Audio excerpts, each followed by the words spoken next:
Assalamualaikum warahmatullahi wabarakatuh. Perkenalkan saya dengan nama Wildan Umasugi dengan NIM 2024 Kali ini saya akan membahas tentang arsitektur keselamatan kebakaran rumah sakit dari keniscayaan statistik menuju ketahanan infrastruktur TI dan elektrikal.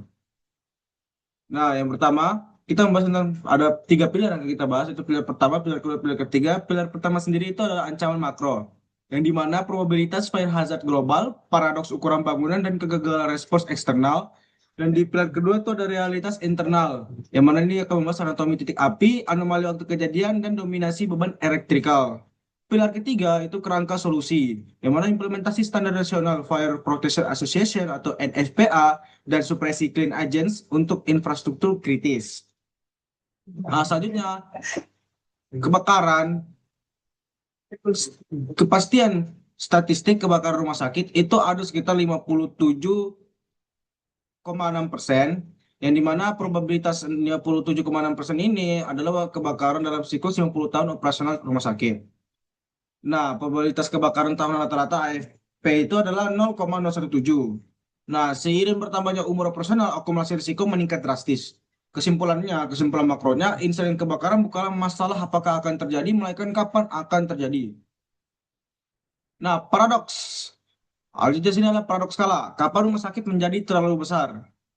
Nah, ada tiga model yang bakal kita bahas. Tiga poin itu ada model Barrois yang mana terdapat hubungan eksponensial antara luas lantai bangunan dan frekuensi kebakaran. Kemudian ada poin kedua itu titik kritis. Ketika luas fasilitas mencapai 180.000 meter persegi, frekuensi kebakaran tahunan melampaui 0,5. Yang poin ketiga, implikasi ekspansi bangunan meningkatkan kepadatan manusia dan aset listrik membutuhkan desentralisasi mitigasi kebakaran, bukan sekadar ekspansi sentral. Jadi bisa kita di sini kalau di frekuensi kebakaran tahunannya itu diagramnya bisa dari jika 0,05 itu 0,7 dan sampai sekian yang paling besar itu sekitar 0,5.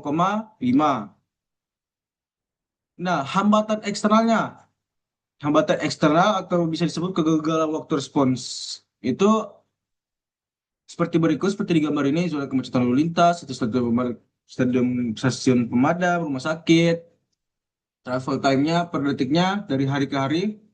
Terus, target waktu tempuh optimal pemadam kebakaran adalah kurang lebih 240 detik.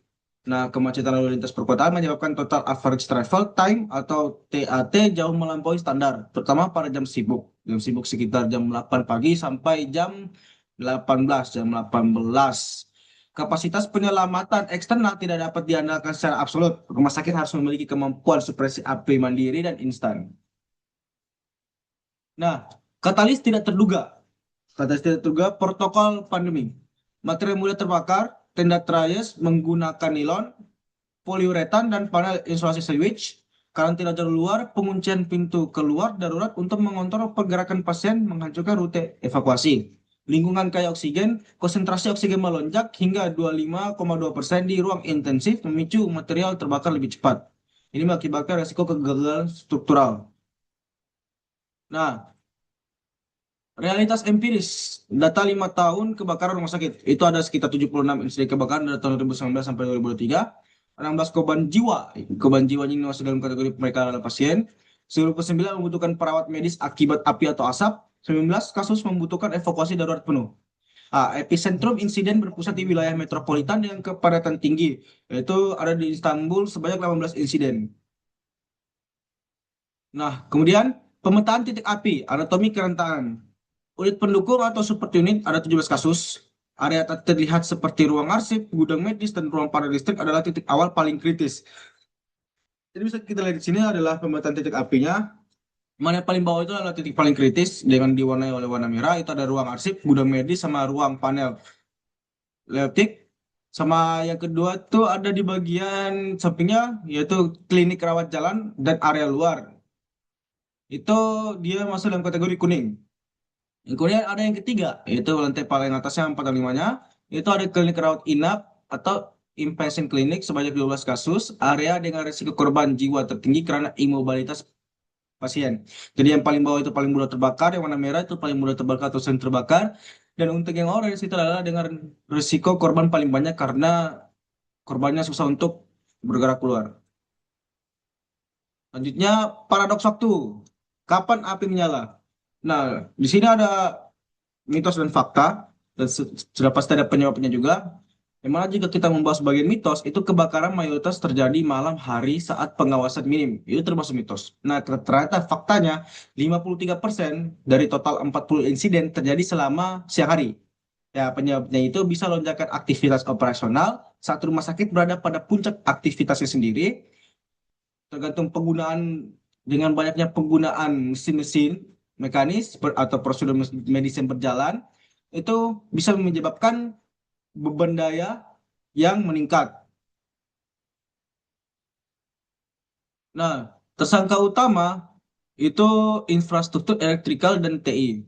Ada di elektrikal adalah tersangka utamanya dengan jumlah 27, di kendaraan dengan jumlah 5, rokok bagi jumlah 3, pasien jumlah 2 dan fase 2 C2.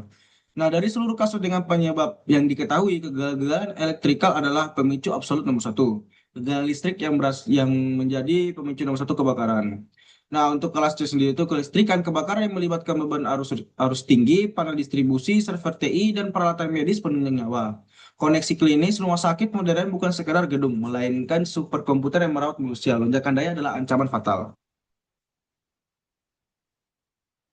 Matriks kerentanan dan strategi mitigasi, fokus mitigasinya itu ada evakuasi lambat menjadi supresi instan. Yang mana intensive care dan inpatient, fokus evakuasi terproteksi dan material anti api. Server panel listrik, generator, fokus deteksi dini dan supresi otomatis tanpa air. Area parkir eksterior, fokus pemisahan material mudah terbakar. Gudang dan logistik, fokus pembatasan bahan bakar. Profil area zona pasien, zona dukungan TI, infrastruktur TI, kuadran 2 membutuhkan protokol penanganan yang sangat spesifik untuk mencegah kelumpuhan sistem total rumah sakit. Ah, dekonstruksi ancaman dengan fire tetrahedron, yaitu bahan bakar, reaksi berantai, panas, oksigen. Itu reaksi berantainya bahan bakar, panas, oksigen. Api membutuhkan 4 elemen untuk bertahan. Oksigen, oksigen, panas, bahan bakar, dan reaksi berantai. Nah, prinsip penanggulan TI, air merusak server. Strategi modern memadamkan api dengan memutus reaksi berantai secara kimiawi atau mendinginkan cooling tanpa merusak hardware atau smothering. Pertahanan infrastruktur kelas C. Itu ada bencana kolateral, yang mana supresi konvensional berbasis air atau busa, konduktif, yaitu penghantar listrik mematikan sistem, meninggalkan residu merusak data dan perangkat keras. Ada juga supresi presisi, yaitu clean agents penggunaan FM200 dan Novec 1230, non-konduktif dan bebas residu, mencegah downtime, sistem medis kritis melindungi data pasien.